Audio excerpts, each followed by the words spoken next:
சமூக ஆர்வலரான அன்னை வி.ஜி. சரவணன் அவர்கள் கடந்த 3 ஆண்டுகளுக்கு மேலாக திருவைகுண்ட தொகுதி மற்றும் அதன் சுற்றுவட்டார பகுதிகளில் உள்ள ஆதரவற்ற ஏழை எளியவர்களுக்கு இல்லம் தேடி மதிய உணவு மற்றும் இரவு உணவு திட்டத்தை ஏற்படுத்தி உணவு வழங்கி வருகிறார்.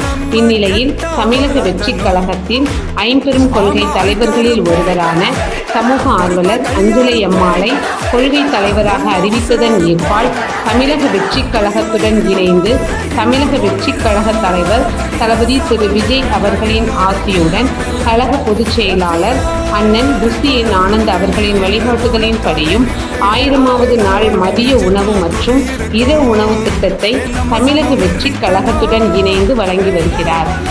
26/7/2025 இன்று 1138வது நாளாக ஏரல், உண்டியலூர், திருவைகுண்டம், கோட்டைக்காடு மற்றும் கீழமங்கலக்குறிச்சி அதன் சுற்று வட்டார பகுதிகளில் உள்ள 155 ஆதரவற்ற ஏழை எளியவர்களுக்கு தமிழக வெற்றிக் கழகம் தூத்துக்குடி மேற்கு மாவட்டம் சமூக ஆர்வலரான அன்னை வி.ஜி. சரவணன் அவர்களின் சார்பில் மதிய உணவாக முட்டையுடன் கூடிய காரக்குழம்பு சாப்பாடு வழங்கப்பட்டது.